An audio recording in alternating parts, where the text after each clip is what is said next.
Hi, എല്ലാവർക്കും നമസ്കാരം. ഇന്നത്തെ വീഡിയോയിൽ നമ്മുടെ തലയിലുള്ള താരൻ മുഴുവനായിട്ട് പോകാനും അതുപോലെ തന്നെ മുടി കൊഴിച്ചിൽ നിന്നിട്ട് മുടി നന്നായിട്ട് തഴച്ച് വളരാനും പറ്റിയ നല്ല ഒരു ഹെയർ പാക്കാണ് ഞാൻ കാണിക്കുന്നത്. എൻ്റെ തല നിറച്ചും താരനായിരുന്നു. മുടി പൊഴിയുക എന്ന് പറഞ്ഞാൽ അതുപോലെ എൻ്റെ മോളുടെ തലയിൽ താരനായിരുന്നു. ഈ ഹെയർ പാക്ക് ഇട്ടേ പിന്നെ ഉണ്ടല്ലോ മുടി കൊഴിച്ചിലും കുറവുണ്ട്, അതുപോലെ തന്നെ താരന് ഇപ്പം തലയിൽ താരനേ കാണാനില്ല. അത്ര നല്ലൊരു പാക്കാണ് ഇത്.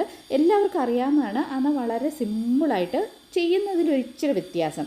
ആദ്യം തന്നെ ഒരു ബൗളിലേക്ക് ഒരു വലിയ സ്പൂണിന് ഒരു സ്പൂണ് ഉലുവ എടുത്തിട്ട് കുറച്ച് വെള്ളം ഒഴിച്ച് ഇതൊരു 1 മണിക്കൂർ കുതിരാനായിട്ട് വെക്കണം. നേരം ഉണ്ടെങ്കിൽ ഒരു 2-3 മണിക്കൂറൊക്കെ ഉലുവ നമുക്ക് വെള്ളത്തിലിട്ട് കുതിർത്താലും കുഴപ്പമൊന്നുമില്ല. ഞാനിപ്പോൾ ഒരു മണിക്കൂർ ഇത് വെള്ളത്തിലിട്ട് വെക്കുന്നുള്ളൂ. ആ ഉലുവ വെള്ളത്തിലിട്ട് വെച്ച നേരം കൊണ്ട് നമുക്ക് തലയിൽ നന്നായിട്ടൊന്ന് മസാജ് ചെയ്യണം. മസാജ് ചെയ്യാനായിട്ട് കുറച്ച് വെളിച്ചെണ്ണ എടുത്തിട്ട് അതിലേക്ക് കുറച്ച് നാരങ്ങാനീര് പിഴിഞ്ഞൊഴിച്ച് നന്നായിട്ട് മിക്സ് ചെയ്ത് തലയിൽ സ്കാൽപ്പിലെല്ലാം തേച്ച് നന്നായിട്ട് മസാജ് ചെയ്യുന്നത് നല്ലതാണ് താരം പോകാനായിട്ട്. ഞാനിപ്പോൾ എൻ്റെ മോളുടെ തലയിൽ, അപ്പോൾ മോളുടെ മുടി നേരത്തെ ഒത്തിരി കൊഴിയുന്നുണ്ടായിരുന്നു. അപ്പോൾ മുടി കൊഴിയാതിരിക്കാൻ വേണ്ടിയിട്ടും ഇടയ്ക്കിടയ്ക്ക് പിള്ളേർക്ക് ഈ ജലദോഷം കഫക്കെട്ടൊക്കെ വരുമല്ലോ, അതൊക്കെ വരാതിരിക്കാൻ വേണ്ടിയിട്ട് കുറച്ച് നല്ല പ്യൂർ വെളിച്ചെണ്ണ എടുത്ത് എണ്ണ തലയിൽ തൂക്കുന്ന ആ സമയത്ത് തന്നെ നമ്മൾ കുറച്ച് പ്യൂർ വെളിച്ചെണ്ണ എടുത്തിട്ട് ഒരു 3 അല്ലി വെളുത്തുള്ളിയും ഒരു 4 കുരുമുളകും ഒന്ന് ചതച്ച് എണ്ണ ചൂടായി കഴിയുമ്പം അതിലേക്ക് ഇട്ട് എണ്ണ നന്നായിട്ട് ചൂടായി കഴിയുമ്പം ആ എണ്ണയാണ് തൂക്കുന്നത്. അപ്പോൾ പിള്ളേർക്ക് പെട്ടെന്നൊന്നും ജലദോഷം വരികയില്ല. പിന്നെ ഈ കഫക്കെട്ട്, ചുമ, അതിനൊക്കെ നല്ലതാണ് ഇങ്ങനെ നമ്മൾ വെളുത്തുള്ളിയും കുരുമുളകും ചതച്ചിട്ട് എണ്ണ ചൂടാക്കിയിട്ട് ഈ എണ്ണ നമ്മളിങ്ങനെ ചൂടാക്കി കുറേ വെക്കുകയൊന്നുമില്ല. ആ തലയിൽ എണ്ണ തേക്കുന്ന സമയത്ത് ഇതുപോലെ ഒന്ന് ചൂടാക്കി ആറിക്കഴിയുമ്പം തലയിൽ ഇതുപോലെ തേച്ചിട്ട് നന്നായിട്ടൊന്ന് മസാജ് ചെയ്യണം. ഇതുപോലെ വെളുത്തുള്ളിയൊക്കെ ഇട്ട് തേക്കുമ്പോൾ മുടി നന്നായിട്ട് തഴച്ച് വളരുകയും ചെയ്യും, പ്ലസ് മുടിക്ക് നല്ല കറുത്ത കളർ കിട്ടുകയും ചെയ്യും. ഇങ്ങനെ എണ്ണ ആക്കി നമ്മൾ ഒത്തിരി നാൾ വെക്കരുത്. നമ്മൾ തലയിൽ തൂക്കുന്ന സമയത്ത് ഒരു കുറച്ച് എണ്ണ ചൂടായി കഴിയുമ്പോൾ അതിലേക്ക് ഒരു 3 അല്ലി വെളുത്തുള്ളിയും ചതച്ചിട്ട് ഒരു 3-4 കുരുമുളകും ചതച്ചിട്ടിട്ട് ചൂടായി കഴിയുമ്പം ഇതുപോലെ നന്നായിട്ട് തലമുടിയിലെല്ലാം തൂത്ത് സ്കാൽപ്പിലൊക്കെ നന്നായിട്ട് തൂത്തൊന്ന് മസാജ് ചെയ്ത് 1 മണിക്കൂർ നമ്മളിങ്ങനെ വെക്കണം. അപ്പം നമുക്ക് പിള്ളേർക്ക് ജലദോഷമൊന്നും വരികയില്ല, അതുപോലെ തന്നെ കഫക്കെട്ട് അങ്ങനത്തെ ഒന്നും വരാതിരിക്കാനും നല്ലതായി ഇതുപോലെ എണ്ണ കാച്ചി തൂക്കുന്നത്. തലയിലൊക്കെ എണ്ണ തേച്ച് മസാജ് ചെയ്ത് 1 മണിക്കൂർ നമുക്ക് വിടാം. ആ സമയം കൊണ്ട് നമ്മൾ ഉലുവ കുതിരാനായിട്ട് വെച്ചിരുന്നല്ലോ, അത് 1 മണിക്കൂറായിട്ടുണ്ട്. ഉലുവയൊക്കെ നന്നായിട്ടൊന്ന് കുതിർന്ന് കിട്ടിയിട്ടുണ്ട്.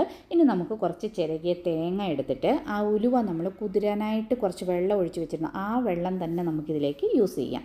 ആ വെള്ളം ഇതിന് നല്ലതാണ്. ആ വെള്ളം കളയണ്ട. നമുക്ക് ഉലുവ കുതിർത്ത വെള്ളം തന്നെ കുറച്ച് ചിരകിയ തേങ്ങ ഒരു പാത്രത്തിലേക്ക് എടുത്തിട്ട് ആ വെള്ളം തന്നെ ഉപയോഗിച്ച് നന്നായിട്ട് കൈകൊണ്ട് ഇതുപോലെ ആ തേങ്ങയൊക്കെ ഒന്ന് ഞെരടി ഈ തേങ്ങയുടെ പാലൊന്ന് പിഴിഞ്ഞെടുക്കാം. വേണമെങ്കിൽ നമുക്ക് മിക്സിയുടെ ജാറിലിട്ടൊന്ന് അടിച്ച് ഇതിൻ്റെ പാല് പിഴിഞ്ഞെടുത്താലും കുഴപ്പമൊന്നുമില്ല. ഇപ്പോൾ കുറച്ച് തേങ്ങയൊക്കെ ആകുമ്പോൾ മിക്സിയിലൊക്കെ ഇട്ട് അടിക്കാൻ ഒത്തിരി ബുദ്ധിമുട്ടാവില്ല. അപ്പോൾ നമുക്കിതുപോലെ കൈകൊണ്ട് നന്നായിട്ടൊന്ന് ഞെരടി ആ തേങ്ങയുടെ പാലൊക്കെ ഒന്ന് പിഴിഞ്ഞെടുക്കാം. ഇനി ഈ പിഴിഞ്ഞെടുത്ത തേങ്ങാപ്പാൽ നമുക്കൊരു മിക്സിയുടെ ജാറിലേക്ക് ഒന്ന് അരിച്ച് ഒഴിച്ചു കൊടുക്കാം. അതുപോലെ ഇനി കുറച്ച് വെള്ളം കൂടി ഒഴിച്ചിട്ട് ഒന്നുകൂടെ ഈ തേങ്ങ നമുക്കൊന്ന്, ഒത്തിരി വെള്ളം ഒഴിക്കരുത്, കുറച്ച് വെള്ളം, നല്ലൊരു പാക്കായിട്ട് കിട്ടണം. അപ്പോൾ വെള്ളം അധികമായി പോയി കഴിഞ്ഞാൽ തലയിൽ തേക്കാൻ നമുക്ക് ബുദ്ധിമുട്ടാകും.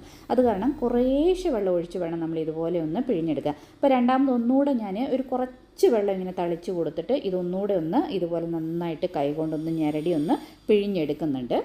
എൻ്റെ മോളുടെ തലയിൽ താരൻ എന്ന് പറഞ്ഞാൽ താരൻ്റെ പുറ്റെന്ന് പറയില്ല, അതുപോലെ ഇങ്ങനെ ചീകുമ്പോഴൊക്കെ ഇങ്ങനെ പറന്നു വരെയും തലയിൽ നെറ്റിയിലൊക്കെ നിറച്ചും പിമ്പിൾസൊക്കെ ആയായിരുന്നു. ഞാൻ ഇതുപോലെ പാക്ക് ഇടാൻ തുടങ്ങിയ പിന്നെ ഒറ്റ താരനില്ല. ഇത് സത്യമായിട്ടും എൻ്റെ തലയിലും അതെ. അതുപോലെ നന്നായിട്ട് നമുക്ക് മുടി കൊഴിച്ചിൽ നിൽക്കാനും ഇത് നല്ലതാണ്. മുടി നന്നായിട്ട് തഴച്ച് വളരുകയും ചെയ്യും. ഇത് കണ്ട് ഞാനിപ്പോൾ തേങ്ങാപ്പാലൊക്കെ എടുത്തിട്ടുണ്ട്, കുറച്ച് വെള്ളം എടുത്തിട്ടുണ്ട്. ഇനി നമ്മൾ ഈ പാലിലേക്ക് ഇപ്പോൾ ഇതുപോലെ നന്നായിട്ട് എല്ലാം പിഴിഞ്ഞെടുത്തിട്ടുണ്ട്. ഇപ്പോൾ ഇത് ഞാനിപ്പോൾ ഒരു വലിയ സ്പൂണിന് 1 സ്പൂണ് ഉലുവ എടുത്തിട്ടുള്ളൂ, കുറച്ച് തേങ്ങാപ്പാലും എടുത്തിട്ടുണ്ട്. ഇതിനി നന്നായിട്ട് മിക്സിക്കകത്തിട്ട് അരച്ചെടുക്കും. നല്ല ഫൈനായിട്ട് അരയ്ക്കണം. ഇത് ഞങ്ങൾക്ക് 2 പേർക്ക് തൂക്കാനായിട്ട് പറ്റും. ഇതുപോലെ 1 സ്പൂണ് ഉലുവ നമ്മൾ നന്നായിട്ട് കുതിർത്തിച്ചിട്ട് തേങ്ങാപ്പാലിൽ ഇതുപോലെ അരച്ചെടുത്ത് കഴിഞ്ഞാൽ എൻ്റെയും എൻ്റെ മോളുടെയും തലയിൽ തൂക്കാനായിട്ടാണ് ഞാനിപ്പോൾ തയ്യാറാക്കിയേക്കുന്നത്. ഇതുപോലെ നന്നായിട്ട് ഫൈനായിട്ട് അരച്ചെടുത്ത് നമ്മുടെ ഉലുവായുടെ പേസ്റ്റ് വേറൊരു പാത്രത്തിലേക്ക് നമുക്ക് മാറ്റി കൊടുക്കാം. നല്ലൊരു സ്മെല്ലാട്ടോ. നമ്മൾ തേങ്ങാപ്പാലിൽ ഉലുവ ഇതുപോലെ നൈസായിട്ട് അരച്ചെടുത്ത് കഴിയുമ്പം ഇനി ഇത് നമുക്ക് തലയിൽ തേച്ച് പിടിപ്പിക്കണം. ഞാൻ എൻ്റെ മോളുടെ തലയിൽ എണ്ണയൊക്കെ തേച്ച് മസാജ് ചെയ്ത് 1 മണിക്കൂറായിട്ടുണ്ട്. ഇനിയിപ്പം നമ്മൾ ഈ തയ്യാറാക്കിയേക്കുന്ന ഈ തേങ്ങാപ്പാലിൽ അരച്ചെടുത്ത ഉലുവ ഇതുപോലെ തലയിലെല്ലാം തേച്ച് കൊടുക്കണം. ഇത് കണ്ട മോളുടെ തലമുടി നേരത്തെ ഒട്ടും വളരുന്നില്ലായിരുന്നു. ഇതുപോലെ ഉലുവയൊക്കെ തേക്കാൻ തുടങ്ങിയ പിന്നെയാണ് നന്നായിട്ട് കറുത്ത് നല്ലതായിട്ട് വളരാൻ തുടങ്ങി. ഒത്തിരി തലയിൽ താരനായിരുന്നു, മുടി നന്നായിട്ട് കൊഴിയുന്നുണ്ടായിരുന്നു. ഇപ്പോൾ മുടി കൊഴിച്ചിലും ഇല്ല, അതുപോലെ തലയിൽ താരനും ഇല്ല. ഞാനും എൻ്റെ തലയിലും തൂക്കും, എൻ്റെ മോളുടെ ആഴ്ചയിൽ 1 പ്രാവശ്യം നമ്മൾ ഇതുപോലെ തേച്ച് കഴിഞ്ഞാൽ ഒരു 2 പ്രാവശ്യം 2 ആഴ്ച തൂത്ത് കഴിയുമ്പോഴത്തേനും നമുക്കതിൻ്റെ വ്യത്യാസം മനസ്സിലാവും. തലയിലെ താരനൊക്കെ പോയി മുടി കൊഴിച്ചിലൊക്കെ നിൽക്കും. 2 ആഴ്ച ഇതുപോലെ കണ്ടിന്യൂസ് ആയിട്ട് തേക്കണം, വിടാതെ. അത് കഴിയുമ്പോഴത്തേക്കും നിങ്ങൾക്ക് അതിൻ്റെ വ്യത്യാസമെല്ലാം മനസ്സിലായി കഴിയും. കഴിഞ്ഞ് കഴിഞ്ഞാൽ പിന്നെ നിങ്ങൾക്ക് നേരെ ഉള്ളപ്പം ഇതുപോലെ അരച്ച് തേക്കലൊക്കെ നമുക്കൊരു കുറച്ച് ബുദ്ധിമുട്ട് പിടിച്ച ഒരു പണിയാണ്. എന്നാലും നമ്മുടെ മുടി കൊഴിച്ചിലും താരനും ഒക്കെ പോകാൻ ഇത് നല്ലതാണ്. ഇതുപോലെ നന്നായിട്ട് നമ്മുടെ സ്കാൽപ്പിലും മുടി നന്നായിട്ട് നല്ല സ്മൂത്താകും. ഇതുപോലെ നമ്മൾ മുടിയിലൊക്കെ തേച്ച് ഇതുപോലെ വെച്ച് കഴിഞ്ഞാൽ ഒരു 1/2 മണിക്കൂർ ഇതുപോലെ നന്നായിട്ട് തേച്ച് എല്ലാം വെച്ച് കഴിഞ്ഞിട്ട് നന്നായിട്ട് പച്ചവെള്ളത്തിൽ ക്ലീനായിട്ട് കഴുകിക്കഴിഞ്ഞാൽ താരനും മാറും, മുടി കൊഴിച്ചിലും മാറും. സാധാരണ എല്ലാവർക്കും അറിയാം ഉലുവ മുടി കൊഴിച്ചിലും താരനും ഒക്കെ നല്ലതാണ്. അപ്പോൾ തേങ്ങാപ്പാലിൽ ഇതുപോലെ ഒന്ന് ചെയ്ത് നോക്കണേ.